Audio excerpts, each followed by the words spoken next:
Ahead.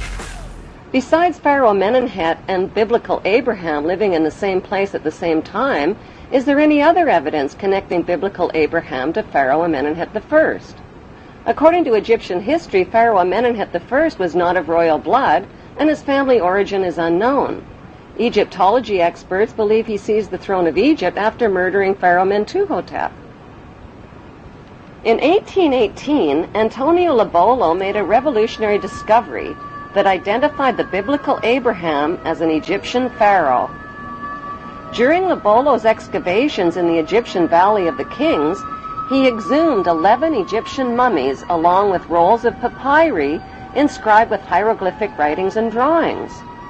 One of those drawings was interpreted by Mormon Joseph Smith and his Egyptologists as Abraham sitting on the pharaoh's throne. Abraham's name was also deciphered on a roll of papyrus.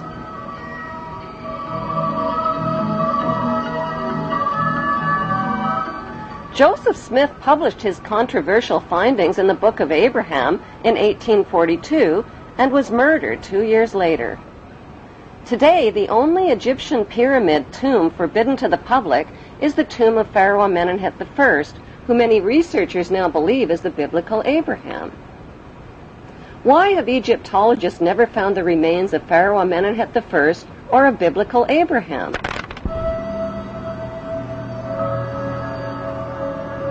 The best explanation is that their common remains are concealed inside the famous Ark of the Covenant. The Hollywood movie Raiders of the Lost Ark was about the search for the lost Ark of the Covenant. According to the Bible story, the tablets of the 10 Commandments given to Moses by God were stored inside the ark.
Egyptian artifacts tell the true story about what's really inside the Ark of the Covenant.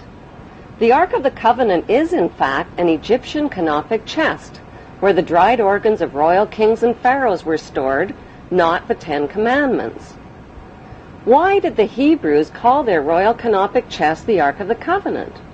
Because the name signifies the covenants or promises that God made with Abraham. Would the Hebrews carry the Ark of the Covenant into battle to kill and steal if it really contained commandments like, "Thou shalt not kill or steal"? The best explanation is that the Ark contained the remains of their ancestral leader who led them into battle. Biblical Hebrew rulers like King Solomon broke all of the commandments, just like today's rulers who make and break laws and commandments to exploit the obedient masses. The evidence shows that the ancestral patriarch of the Hebrew Jews is Amenemhet I, and that his biblical name is Abraham. Since Pharaoh Amenemhet worshipped the god Amun, are Amun and the biblical God the same God? Michelangelo's Vatican painting of God depicts God as an angry, bearded white man. God's words, actions, and deeds in the Bible's Old Testament show God's extreme favoritism for the Hebrews generally and for Hebrew males in particular. By today's standards, that behavior is considered both racist and sexist. God admits to being a jealous God who approves of ritual human and animal sacrifice as proof that he is obeyed and worshipped above all other gods. He terrorizes, punishes, and kills the enemies of the Hebrews.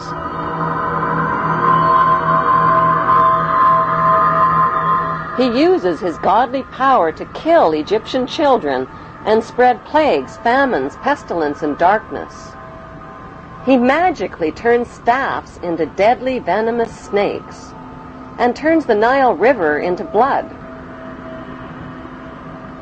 Like the biblical god, the god Amun-Ra also turns the Nile River into blood in the Egyptian myth of Hathor. The Bible God's opinion of humanity is that all human beings are sinful children who are all born into sin. Since his words and deeds describe an angry, violent, and jealous God, are the biblical God and the ancient Egyptian god Amun, whose name is repeated over and over in the Bible, one and the same God? What is an Egyptian pyramid and the eye of the Egyptian god Horus doing on the American $1 bill? Why have Washington, London, and the Vatican erected towering obelisk monuments honoring the pagan Egyptian god Amun-Ra? In the next Bible episode, Abraham's son Isaac, who Abraham almost stabbed to death, grows up to father twin boys named Jacob and Esau. A murderous rivalry develops between the twins, and Jacob flees to a place known today as Bethel in Israel. He lays his head down to rest on a large, smooth stone and dreams of a stairway reaching to heaven like a ladder. The stairway in Jacob's dream describes the step pyramids built by Egyptian pharaohs like ladders reaching to heaven.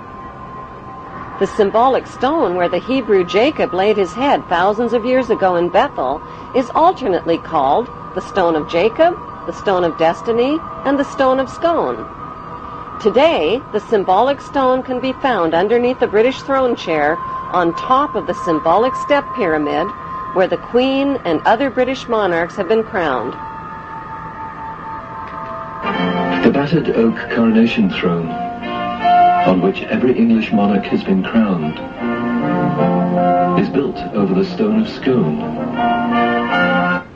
As the Bible story continues, God promises Jacob that a nation and a company of nations shall come from him, and kings will spring from him.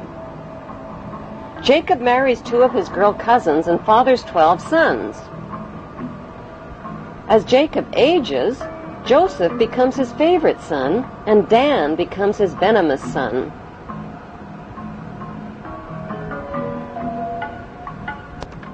Jacob eventually takes his sons and his Hebrew clan and migrates from Canaan into Egypt.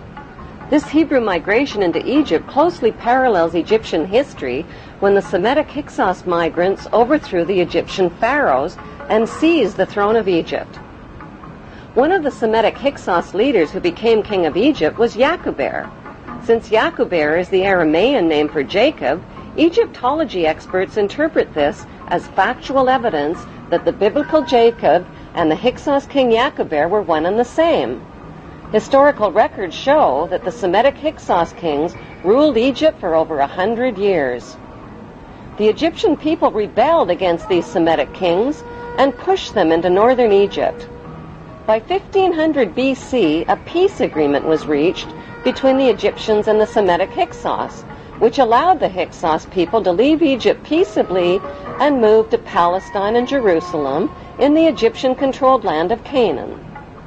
Their gradual and peaceful migration closely matches the Bible story of the Semitic Hebrew exodus from Egypt into Canaan in 1447 BC. According to the Bible story, when the Hebrews arrived in Canaan, they renamed it Israel and divided the land up into 12 tribal states, which they named after the sons of Jacob. Jacob's favorite son Joseph stayed behind in Egypt. Joseph hid his Hebrew identity by marrying an Egyptian wife and changing his name to the Egyptian name Zaphanath Paneah, which means he who can reveal secrets. According to the Bible, Joseph ruled Egypt as the Pharaoh's top vizier and bought up all the private land in Egypt from the starving people.